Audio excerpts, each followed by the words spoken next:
Pemirsa, Anda kembali di Cakap-Cakap bersama saya Deayu Cihan. 2 pekan pasca insiden yang terjadi di Kanjuruhan, Malang, Jawa Timur, majalah Tempo mengangkatnya menjadi laporan utama pada edisi terbaru 9 Oktober 2022. Pada edisi ini, Tempo menemukan beberapa fakta-fakta baru yang terjadi pada tragedi kemanusiaan yang satu ini. Kita kembali berbincang dengan Bang Mustafa Silalahi atau Bang Moses. Halo Bang Halo, Mbak Moses. Jihan.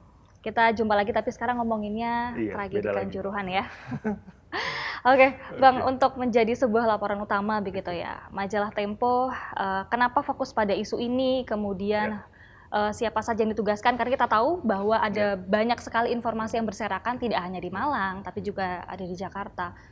Oke, Eh, peristiwa kami masih memperdebatkan ya, ini apakah namanya tragedi, pembantaian gitu. Tapi kalau kita sebut tragedi atau pembantaian Kanjuruhan, kita sebut begitu, itu kan terjadinya Sabtu dini hari ya, Sabtu menjelang dini. Ahad yang menjelang hari Minggu Betul. gitu.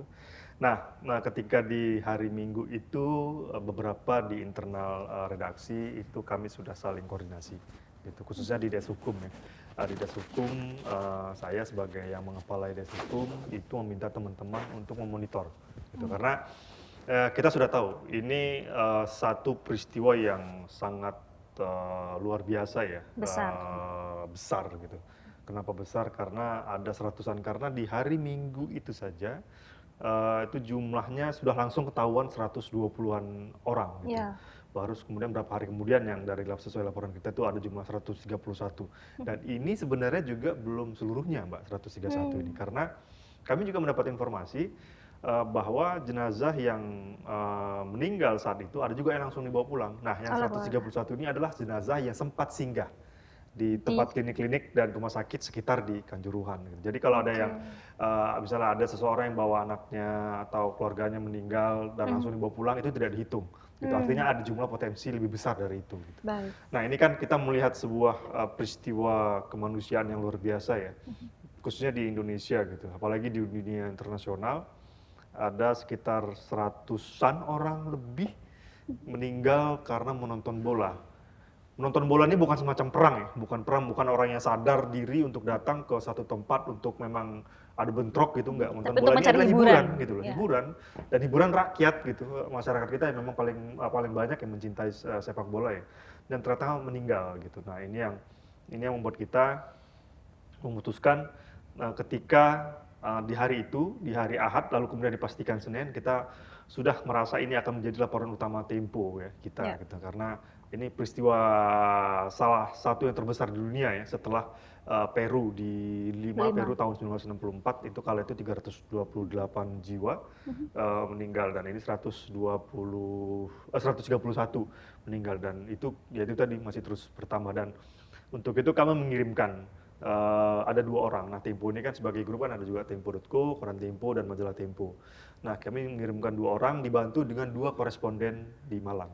Ada Mas Eko, ada Bang Abel, kami mengirimkan Ricky dan Irsan dari Jakarta. Teman-teman berbagi tugas, ada yang ketemu korban, ada yang bertemu PSSI, ada yang ketemu tim-tim investigasi, ada juga yang bertemu pihak-pihak lain, polisi segala macam gitu. Jangan lupa ini tragedi yang lumayan besar ya, sangat besar malah.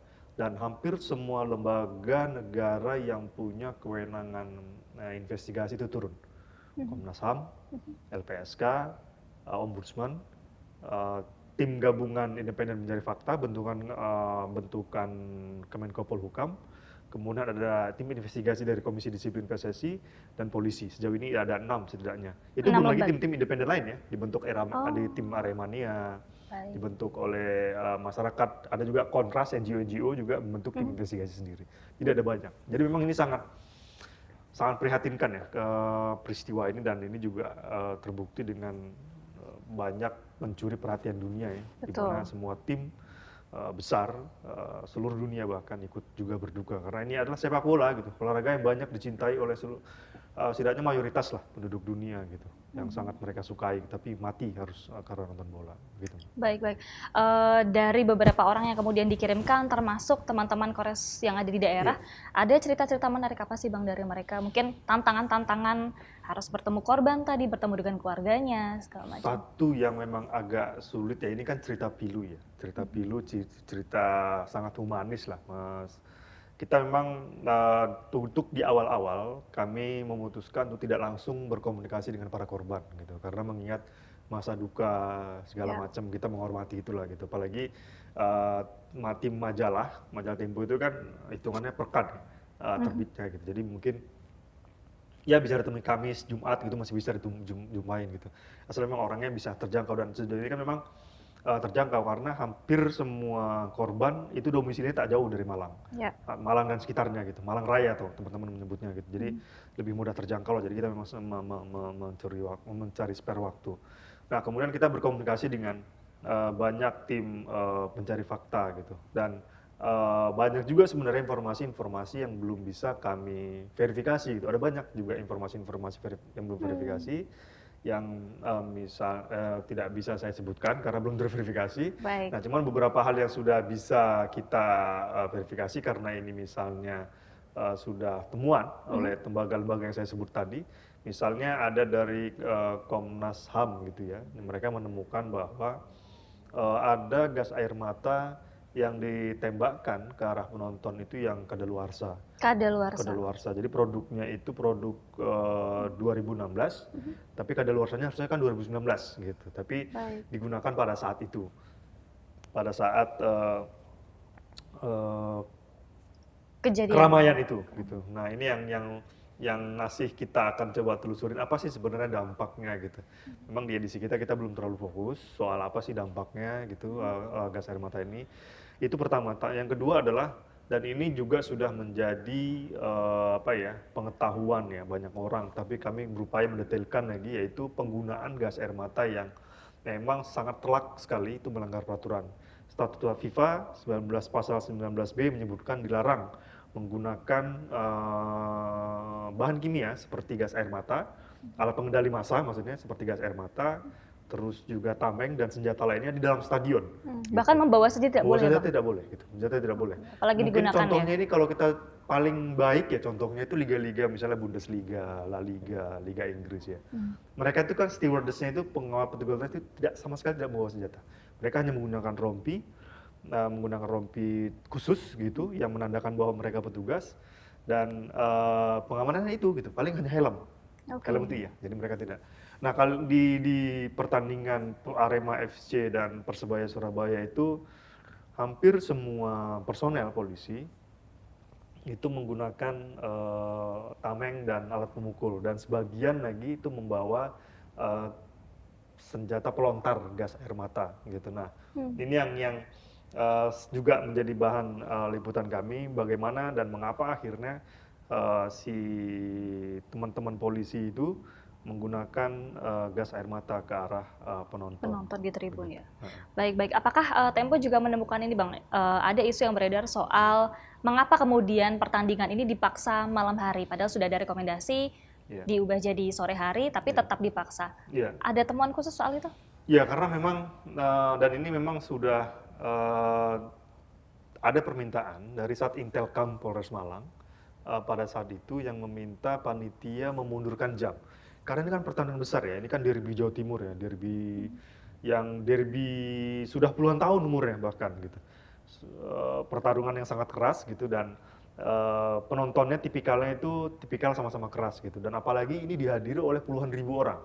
Artinya ketika puluhan ribu orang datang ke satu tempat dengan militansi yang tinggi, itu menjadi potensi risikonya itu besar sekali. Manajemen konfliknya itu seharusnya dikelola dengan baik gitu. Ada cara-caranya gitu. Nah, ini yang sebenarnya sudah dibaca ya oleh Polres. Sebetulnya sudah dibaca ya? Sudah dibaca ya. Melihat potensi ini, diminta untuk pertandingan malam itu dikembalikan, diganti menjadi sore. Gitu. Kenapa? Karena memang kalau malam ini orang tuh akan semakin lelah gitu. Jadi orang semakin lelah, orang berdekat, sederhananya saja, kalau tidak ada kerusuhan misalnya saat itu ya, dan tidak ada keramaian, tidak ada peristiwa itu untuk turun saja itu pasti capek sekali. Itu karena sudah malam, stamina kita sudah habis segala macam. Pasti orang keluar tuh paling nggak ya pertandingan selesai mungkin hampir jam 10 ya. Orang kan turun pada akhirnya jam 11, jam 12 dan itu kan titik istirahatnya manusia kan. Gitu. Itu psikologisnya sih sebenarnya. Secara psikologis. Sederhananya begitu aja, makanya polisi meminta sore. Tapi karena Ada beberapa alasan panitia dan itu terkonfirmasi ya bahwa memang pertama, di saat jam yang diminta, mereka meminta sekitar pertandingan pukul 16, itu ada pertandingan yang sama di Liga 1 antara Hmm, Borneo FC oke. dengan Madura United. Jadi panitia dalam hal ini PT Liga Indonesia Baru beranggapan bahwa tidak mungkin ini sama gitu. Ini Hmm, berkaitan juga dengan hak siar gitu, hak hak siar siar. dari stasiun televisi yang menayangkan sepak bola tersebut gitu. Dan mereka kan dua-dua menayangkan itu gitu. Jadi nggak mungkin memang ditayangkan dua-duanya gitu, begitu. Baik, sekarang kita tahu bahwa sudah ada 6 tersangka dan juga 20 pelanggar kode etik Ya. begitu. Dan Tempo juga menuliskan di cover salah komando di Kanjuruhan. Jadi Iya. sebetulnya apa yang terjadi dengan salah komando itu? Iya, ini juga salah satu fokus ya liputan teman-teman di Malang dan kami juga di Jakarta ya. Bagaimana sih sebenarnya eh, koordinasi pengamanan yang dilakukan polisi dan pihak-pihak lain ketika pertandingan terjadi? Karena jika saja pertandingan itu dikelola keamanan dengan baik, tadi saya sebutkan manajemen konfliknya itu, manajemen masalahnya dengan baik, maka ini seharusnya tidak terjadi gitu. Nah, selain ada faktor gas air mata, kita juga menelusuri dari awal sekali, misalnya dari mana misalnya polisi itu misalnya menyurati, kami juga menelusuri dari awal bagaimana Polres Malang, tadi kan sudah Kasat Intel Polres Malang kan sudah menyurati pihak panitia dan PT Liga Indonesia Baru kan. Ya. Nah ada juga misalnya dari Polres Malang sudah mengajukan pasukan bantuan ke Kepada Polda Jawa Timur. Polda Jawa Gitu. Timur. Nah saat itu bantuannya adalah misalnya pasukan anti huru-hara, terus Dalmas, terus Brimob dan Bayangkara lainnya, satuan Bayangkara lainnya gitu. Dan kemudian juga adalah permintaan bantuan kepada Kodam 5 Brawijaya gitu karena untuk melengkapi personil seperti yang ada di tayangan di mana-mana itu kan banyak tentara juga ya kan ikut mengaman gitu. Nah, terkumpullah kemudian pada jumlah itu 1000-an orang beserta 250 stewardess. Stewardess ini petugas stadion ya, sipil gitu. Nah, menariknya Mbak, dari temuan kita ini salah satunya adalah koordinasi memang tidak dilakukan, koordinasi itu pengamanan tidak maksimal gitu. Sayang sekali ya, seandainya misalnya peringatan dari saat Intelcam ini kemudian ditindaklanjutin oleh persiapan-persiapan pasukan-pasukan ini segala macam, ini mungkin akan lebih baik hasilnya gitu. Apa misalnya karena seharusnya ada briefing kepada pasukan-pasukan ini misalnya adalah apa misalnya tidak membawa gas air mata karena bagaimanapun gas air mata ini kan yang kerok dari semua kejadian yang ada di Ya, Malang ini gitu kan. benar.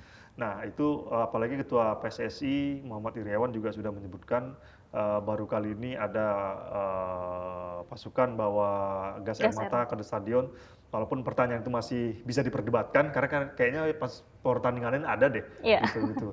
Nah tapi kayaknya yang lain tidak dilontarkan ya gitu, tidak dilontarkan hanya di bawah gitu. Nah ini Baik. juga dan ini kemudian seiring dengan apa yang disampaikan Kepala Polri Jenderal Listio Sigit Prabowo ya pada Kamis kalau nggak salah, dia mengumumkan 6 tersangka seperti yang Mbak Jihan bilang tadi. 3 itu diantaranya sipil, Direktur Utama Liga Indonesia Baru, Ketua Panitia Pelaksana Abdul Haris, serta Kepala Pengamanan gitu. Nah 3 ini adalah Kepala Bak Ops Polres Malang, itu Kompol BS, saya lupa namanya.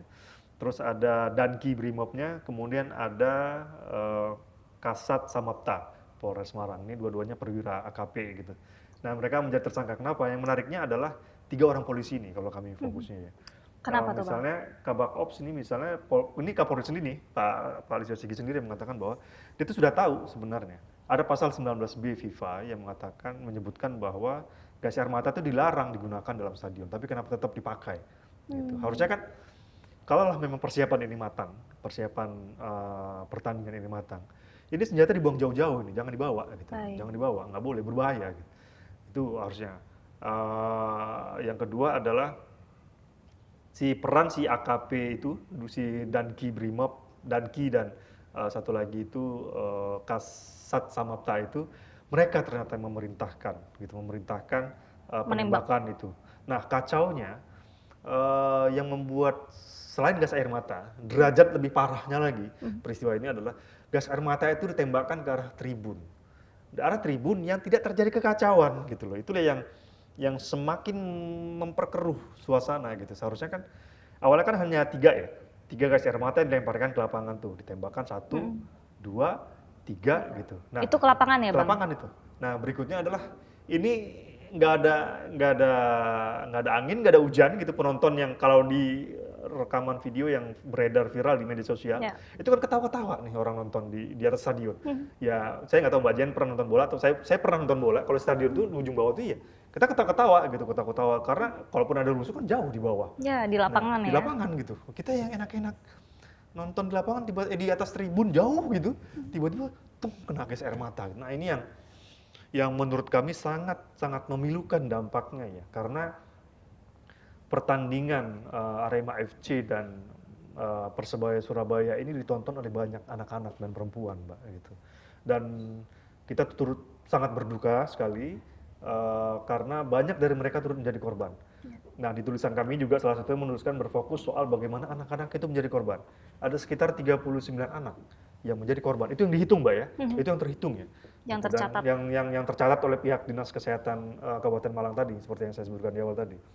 Ada kemungkinan lebih banyak lagi gitu, karena lebih mudah membawa anak kecil kan untuk jenazahnya. Karena dari beberapa cerita yang kita dapatkan kesaksian dari para korban ini, misalnya ada yang melihat misalnya dia melihat bapak-bapak gitu membopong anaknya yang sudah meninggal gitu.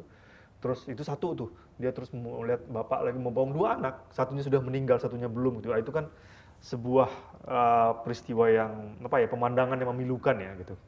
Saya saja ketika mengedit tulisan itu aja teriris-iris gitu sebagai seorang bapak gitu yang punya anak gitu kan. Kalau bayangkan, waduh, ini luar biasa nih kesedihannya gitu. Nah, itu jadi sangat sangat memilukan gitu, dan itulah kenapa banyak sekali orang mengecam dan perlu menuntaskan kasus ini setuntas-tuntasnya. Jangan sampai berhenti hanya di 6 tersangka ini gitu. Karena sekali lagi biang keladinya adalah gas air mata yang dilemparkan ke tribun dan itu menyebabkan orang menjadi terluka gitu. Yang pasti anak-anak kecil ini perempuan dan korban-korban yang masih anak-anak lainnya itu tidak ke lapangan kok meninggalnya. Mereka meninggal tidak di lapangan, Mbak. Mereka meninggal karena tertutup aksesnya. Karena mereka panik gitu kan. Tiba-tiba yang ketawa-ketawa sama orang tuanya nonton bola, mau turun ke pintu, pintunya kekunci. Berdesak-desak karena orang ketika kena gas air mata. Jadi memang kalau kena gas air mata itu membuat kita panik ya seketika ya. Pedas, sesak napas gitu. Membuat kita sama sensasinya kalau boleh saya samakan kalau kita mau tenggelam sebenarnya itu.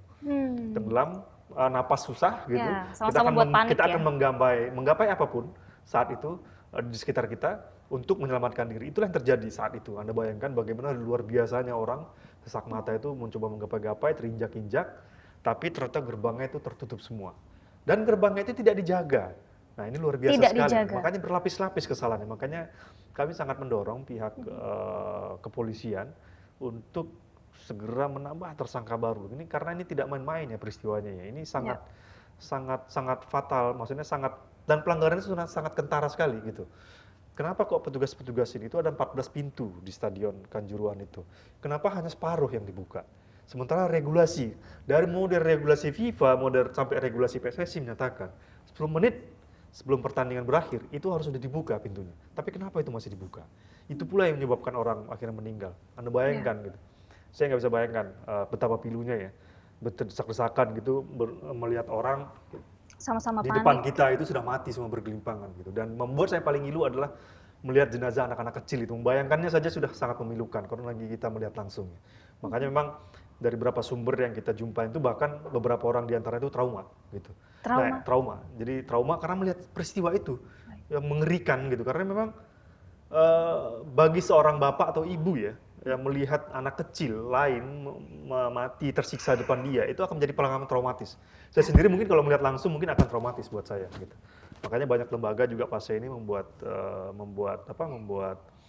semacam program trauma healing, menyediakan psikiater dan psikolog untuk menyembuhkan beberapa orang gitu. Karena banyak termasuk para orang tua ya, orang tua yang kehilangan anaknya, terus anak yang juga yatim piatu kehilangan orang tuanya, itu banyak sekali cerita-ceritanya, Mbak.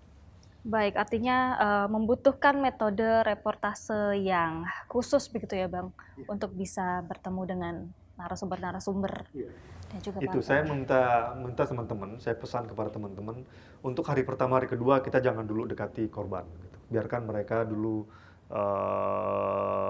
berduka, mungkin pada Kamis dan Jumat mungkin bisa kita, dan itu memang mudah-mudahan insya Allah ditempati ya oleh teman-teman ya. Baru beberapa hari kemudian akhirnya berjumpa dengan para korban. Gitu. Baik, Bang, kita ingat ada salah satu narasumber majalah Tempo yang waktu itu sempat viral juga begitu ya di sosial media karena mengunggah salah satu video di entah Twitter atau TikTok, saya lupa. Namanya adalah Kelvin begitu TikTok. ya.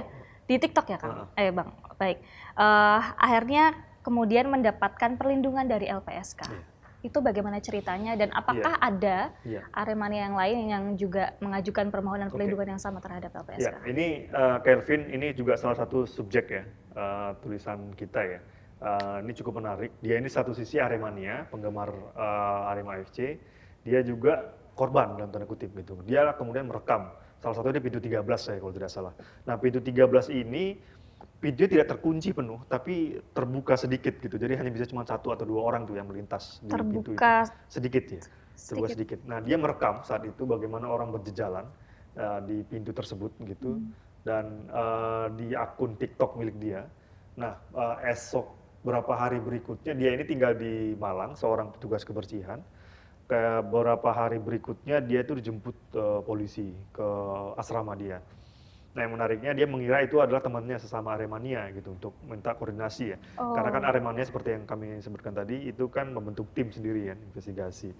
Nah, ternyata polisi membawa dia gitu, membawa dia untuk dimintai keterangan gitu. Nah, ketika dibawa inilah kemudian banyak sekali beredar, ada yang ditangkap, ada yang diculik, ada yang dijebak, begitu-begitulah macam-macam gitu. Nah, ini yang juga kita juga harus mengkritik ya cara penanganan seperti ini yang dilakukan polisi ya, karena ini tidak esensi gitu loh. Ini tidak ada hubungannya dengan peristiwa nih sebenarnya. Tapi hanya karena ada orang yang mengunggah video soal kejadian itu, malah diperiksa gitu. Ini kan makin membelok. Nah, ini yang kemudian diterjemahkan oleh para teman-teman, khususnya Aremania, ini adalah bentuk teror gitu, bentuk teror kepada Aremania untuk menyuarakan hal fakta atau menyuarakan kebenaran.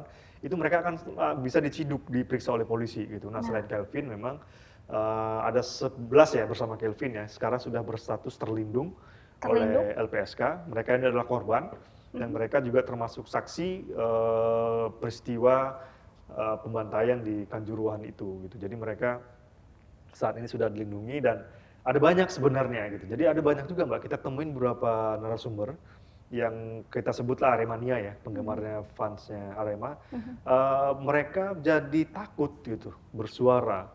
Apa suaranya misalnya mengusut tuntas, ini salahnya polisi, ini salahnya PSSI, ini salahnya panitia gitu.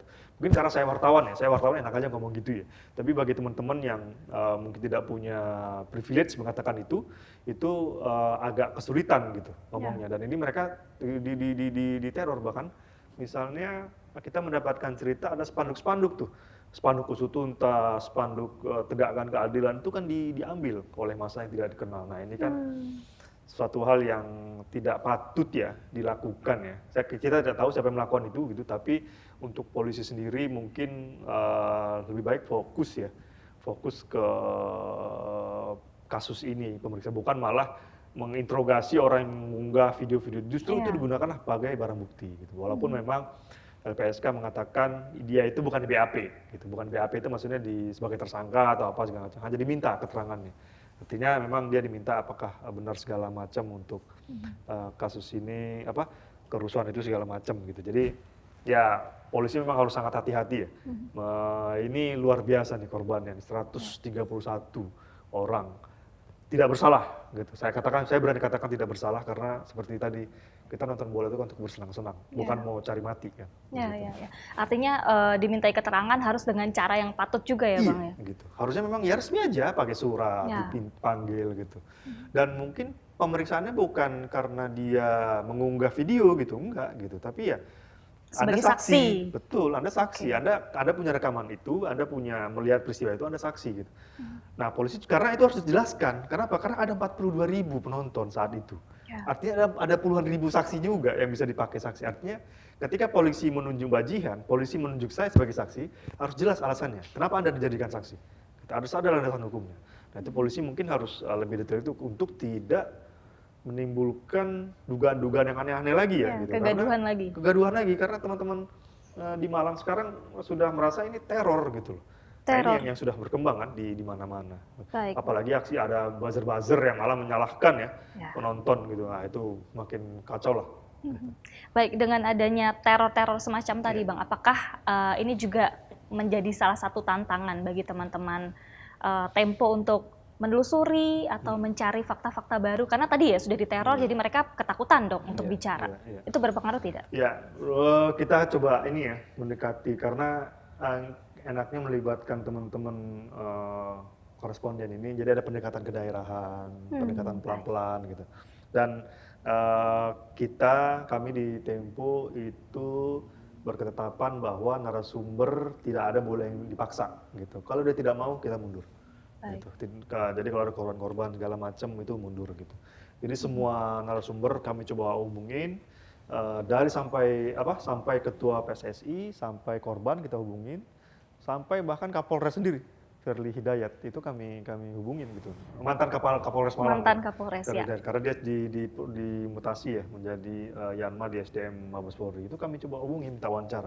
Walaupun dia tidak bersedia di wawancara, tapi itu memberikan sebagai cover both side dan kode etik kami kepada orang yang dituduh. Karena kami juga menyorot peran Kapolres Malang dalam peristiwa ini, Mbak. Jadi ketika pertandingan itu berlangsung, Kapolres AKBP Ferly Hidayat itu berada di tribun VIP di sisi barat, gitu. Sisi barat. Jadi kita harus mengetahui bahwa peristiwa ini banyak terjadi di sisi selatan. Di sisi selatan. Sisi selatan, yaitu sementara di tribun selatan. Tribun selatan gitu. Yaitu di pintu antara 9, 10, 11, 12, 13, 14 itu semuanya ada di tribun selatan. 7 tembakan gas air mata menurut Kapolri itu ada di tribun selatan. 1 di tribun timur, berarti depannya VIP itu barat. Yang sebelah kirinya itu yang aman itu adalah tribun utara. Yang aman adalah tribun utara. Nah, di mana Pak Kapolres berada pada saat itu? Nah, Kapolres itu berada di ruang VIP ya, di tempat tribun VIP. Dia menemani beberapa pejabat lainnya. Nah, ketika pertandingan berakhir gitu, Pak Ferly ini turun menemani pemain Persebaya dan ofisial Persebaya gitu. Mereka diselamatkan dengan kendaraan taktis dibawa keluar stadion. Nah, pada peristiwa itu kami dapatkan informasi AKBP Ferly itu hanya berada di luar stadion. Dia tidak langsung ya memberikan komando. Itulah akhirnya kami menyebutkannya komandonya centang perenang gitu. Ketika dalam itu, itulah yang dia akhirnya membuatkan si Dan Ki tadi, Komandan Kompi dan Kabak Ops tadi yang memerintahkan menembak gas air mata itu gitu. Seharusnya memang Kapolres ini sejak awal ketika itu sudah meletus dan sudah itu terlihat, dia seharusnya tegas gitu, tegas mengambil komando. Karena dia pemimpin tertinggi saat itu, pejabat tertinggi di kepolisian saat itu ada dia, gitu. Kapolres lah yang memegang. Dan sebenarnya Kapolres itu pun juga sebenarnya sudah 5 jam sebelum pertandingan itu sudah memberikan wejangan ya kepada pejabat-pejabat lainnya ya, komandan-komandan lainnya gitu. Dan itu kan rekamannya sempat beredar juga dalam stadion, tapi tidak terlalu detail memang wejangan itu. Misalnya dia menggunakan tidak boleh ada kekerasan, tidak boleh ada senjata api ya, kalau saya tidak salah ya, boleh masuk ke stadion segala macam gitu. Nah seharusnya ketika peristiwa itu pecah, dia langsung sebagai pemegang tongkat komando tertinggi saat itu, dia itu langsung memberikan arahan, instruksi. hentikan, karena tidak ada yang didengar.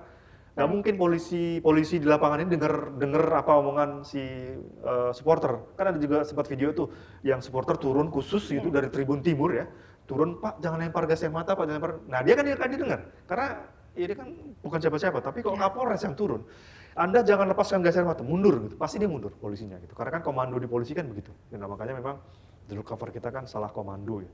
Ini yang sangat memperkeruh ya suasana dan peristiwa yang terjadi di Kanjuruhan. Artinya kelalaian dari mantan Kapolres ini adalah tidak ada di lokasi, tidak memberikan instruksi. Komando, gitu. Dia harusnya langsung berikan, tapi dia berada justru di luar stadion, tidak memberikan aba-aba kepada anak buahnya sehingga ada loss komando gitu. Jadi akhirnya ya pemimpin-pemimpin komandan-komandan dua tingkat di bawah dia akhirnya berinisiatif sendiri di lapangan gitu. Itulah. Baik, centang perenang itu tadi ya Bang Iya. ya, baik. Bang, selain itu juga ada informasi yang beredar mungkin Abang juga menerima ya, ada rekaman suara dari seorang perempuan. Penjual es dawet ya. Betul, itu bagaimana? Kalau tidak salah majalah Tempo menelusuri Ya, ibu Tempo ini. menelusuri ini ya, karena ini menjadi salah satu informasi yang cukup ramai diperbincangkan di media sosial. Karena ibu siswa pemilik suara ini mengatakan bahwa dia berada di sekitar Tribun Utara atau Timur tuh, antara Tribun Utara dan Timur. Nah, dia mengatakan misalnya itu korban itu banyak berdesakan karena saling menganiaya gitu, bukan karena gas air mata gitu. Nah, ini kita mencari sampai kita temukan bahwa dia itu adalah seseorang berinisial S, Suprapti gitu, dan dia ini adalah pemilik warung minuman gitu. Nah, kenapa disebut penjual es dawet? Karena ternyata dia juga bekerja sama dengan penjual es dawet lain gitu. Jadi yang awal kami telusuri itu justru gerobaknya tuh. Gerobaknya mereknya Jepara 88, pemilik es dawetnya seorang bapak-bapak dijumpain oleh teman kita di Malang. Ternyata dia bilang, oh saya cuma hanya menitipkan cendol di situ gitu, serta gerobaknya. Kami sistemnya model bagi hasil. Saya titip 10, misalnya nanti kita harga satu plastik, misalnya satu porsi misalnya 5.000, mereka berbagi berapa gitu. Nah, kemudian dia meminta kami menghubungi yang namanya Ibu Suprapti tadi, dan akhirnya kami bisa menghubungi Ibu Suprapti dan meminta penjelasan soal video tersebut gitu. Dan dia mengatakan bahwa dia itu tidak dia tidak bermaksud rekaman itu disebarkan di media sosial, tapi dia lemparkan suara itu di salah satu grup WhatsApp grup gitu. Nah, disitulah kemudian beredar banyak video. Yang kami sayangkan adalah dia tidak menjawab apa motif membuat ibu rekaman tadi ini itu. untuk membuat rekaman itu gitu, karena ini kan ya memperkeruh suasana, dan sayangnya tidak menjawab pertanyaan itu. Dan dia memang setelah kemarin itu sempat diperiksa ya di polisi ya, memberikan saksi. Dia sebagai salah satu saksi. Dipanggil artinya? Dipanggil ke Polres Malang. Oke. Begitu, Mbak. Kalau tidak salah, Tempo mendapati di rumah Ibu Suprapti itu pada saat Tempo ke sana juga ada banyak polisi, itu betul? Ada banyak polisi ya, ini juga memang agak aneh. Makanya saya katakan tadi polisi ini agak berlebihan ya gitu terhadap kasus ini ya. Kenapa juga harus dijaga segala macam, karena teman-teman Aremania juga ternyata bikin tim investigasi kecil-kecilan gitu dan berhasil menemukan. Dan dari apa yang Mbak Jian sampaikan itu adalah kesaksian dari seorang Aremania yang mencoba datang ke rumah Ibu Suprapti itu ya. Bisa Ibu itu bersuara seperti itu walaupun pada akhirnya tidak bertemu langsung. Seharusnya tidak perlu ya, dan ini memang dan ini juga sudah banyak ya beredar di masyarakat. Bagi pihak-pihak yang setidaknya tidak punya empati, diem aja deh gitu. Jangan bersuara dulu deh gitu. Karena ada 131 orang yang mati. Gitu. Siapapun dia, penjahat sekalipun mati itu punya hak dia untuk dihormati gitu. Tidak harus kita caci maki langsung depan orang segala macam gitu. Cukup dalam hati saja, atau nanti bertahun-tahun kemudian silakan bicara. Ketika luka itu sudah sembuh, silakan baru berbicara sesuka hatinya gitu. Jangan sekarang gitu. Nah, ini yang makanya tadi polisi juga harus hati-hati, jangan sampai malah memicu masalah baru ya. Berlebihan juga kalau misalnya dijaga menghalang-halangi orang lain untuk mendapatkan informasi. Ya, gitu. dengan cara yang tidak etis bisa dibilang ya. Tidak membuat orang itu malah munculkan praduga yang aneh-aneh gitu. Itu dia. Di tengah suasana begini. Ya. Gitu. Baik, terima kasih banyak Bang Moses atas informasinya dan diskusi kita hari ini ya. Mudah-mudahan bisa berguna. Mudah-mudahan bisa berguna bagi kita semua. Baik. Dan tentunya bagi pemirsa yang ingin membaca atau mengetahui secara lebih detail informasi tentang apa yang terjadi dan juga temuan dari majalah Tempo, bisa langsung buka di majalah.tempo.co atau dapatkan majalah versi cetaknya. Akhir kata, saya Dea Jihan beserta kru yang bertugas pamit undur diri. Kita jumpa di Cakap-Cakap episode selanjutnya. Sampai jumpa.